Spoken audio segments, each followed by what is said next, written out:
Hi hello ಎಲ್ರಿಗೂ welcome back to my mini vlog.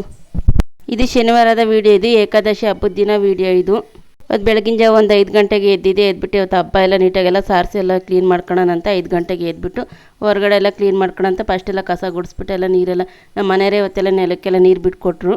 ಅವ್ರು ಹೊರಗಡೆ ಎಲ್ಲ ನೀರು ಬಿಡೋದ್ರಲ್ಲಿ ನಾನು ಒಳಗಡೆ ಎಲ್ಲ ಕ್ಲೀನ್ ಮಾಡ್ಕೊಂಡು ಬಂದೆ. ಪಾತ್ರೆ ತೊಳೆಯೋದು ಅದನ್ನೆಲ್ಲ ಕ್ಲೀನ್ ಮಾಡ್ಕೊಂಡು ನೀಟಾಗೆಲ್ಲ ಸಾರಿಸೋದೆಲ್ಲ ಮುಗಿತೀನಿ. ಹೊರಗಡೆ ಎಲ್ಲ ಬಾಗಿಲು ತೊಳೆದು ರಂಗೋಲಿ ಹಾಕೋಣ ಅಂತ ಹಾಕ್ತಾಯಿದ್ದೀನಿ. ಇದು ಮೊದಲನೇ ಏಕಾದಶಿ ಹಬ್ಬ. ಈ ಹಬ್ಬ ಚೆನ್ನಾಗಿ ಮಾಡಿದ್ರೆ ಇನ್ನು ಬರೋ ಹಬ್ಬಗಳೆಲ್ಲ ಚೆನ್ನಾಗಿ ಖುಷಿಯಿಂದ ಮಾಡ್ತೀನಿ ಅನ್ನೋದೊಂದು ನಂಬಿಕೆ ನನಗೆ. ಅದಕ್ಕೆ ಇವತ್ತು ನೀಟಾಗೆಲ್ಲ ಸಾರಿಸ್ಬಿಟ್ಟು ನೀಟಾಗೆಲ್ಲ ಪೂಜೆ ಮಾಡೋಣ ಹಬ್ಬ ಮಾಡಿಬಿಟ್ಟು ಅಂತ ಎಲ್ಲ ಇಂಟ್ರೆಸ್ಟಿಂದ ಎಲ್ಲ ಮನೆಯೆಲ್ಲ ಕ್ಲೀನ್ ಮಾಡ್ಕೊತಾ ಇದ್ದೀನಿ. ನಮ್ಮ ಮನೆಯಲ್ಲಿ ಇವ್ರಿಗೆ ಹಬ್ಬಕ್ಕೆ ಕರ್ಜಿಕಾಯಿ ಮಾಡೋ ಅಂತ ಹೇಳಿದ್ರು. ಕಡಲೆ ಬೀಜದ ಪುಡಿ ಹಾಕ್ಬಿಟ್ಟು ನನಗಾದ್ರೂ ಟೈಮ್ ಸಾಕಾಗಲಿಲ್ಲ. ಹಂಗಾಗಿ ಸಿಂಪಲ್ಲಾಗಿ ನೆನೆ ಪಾಯಸನೇ ಮಾಡಿದ್ದೆ. ನೆನೆ ಸ್ವಲ್ಪ ಅಗ್ಲಿಗೆ ಹೋಗೋದಿತ್ತಲ್ಲ, ಅಗ್ಲಿಗೆ ಹೋಗಲಿಲ್ಲ ಅಂದಿದ್ರೆ ಕೆಲಸ ಸರಿ ಹೋಗೋದು ನನಗೆ. ಕರ್ಜಿಕಾಯಿ ಎಲ್ಲ ಮಾಡ್ಬೋದಾಗಿತ್ತು. ನೆನೇನು ಪೂಜೆ ಮಂದಿರಬೇಕು ಅಂತ ತಗೊಂಬರಕ್ಕೆ ಹೋಗಿದ್ವಲ್ಲ, ಅದಕ್ಕಾಗಿ ಇನ್ನು ಟೈಮ್ ಆಗಲಿಲ್ಲ. ನಾವು ಬಂದಿದ್ದೆ ಒಂದು 3 ಗಂಟೆ ಆಯ್ತು. ಇನ್ನು ಅವಾಗಿನ ಒಳಗಡೆದೆಲ್ಲ ಇನ್ನು ಕ್ಲೀನ್ ಮಾಡ್ಕೊಂಡು ಇನ್ನು ಯಾವಾಗ ಅಂತಂದೇಳ್ಬಿಟ್ಟು ಕರ್ಜಿಕಾಯಿ ತಂಟೆಗೆ ಹೋಗಲಿಲ್ಲ. ಇಲ್ಲಿನ ವೀಡಿಯೋದಲ್ಲಿ ಬಂದರೆ ನೆನ್ನೆಲ್ಲ ಸಾರಿಸೋದು ಗುಡಿಸೋದು ಎಲ್ಲ ಮುಗಿಸ್ಕೊಂಡು ನನ್ನ ಮಗಳು ಸ್ಕೂಲ್ ಇತ್ತವಳಿಗೆ. ಸ್ಕೂಲ್ ರಜಾನೇನೋ ಅಂದ್ಕೊಂಡಿದ್ದೆ, ಆದರೆ ಸ್ಕೂಲ್ ರಜೆ ಬಿಟ್ಟಿರಲಿಲ್ಲ.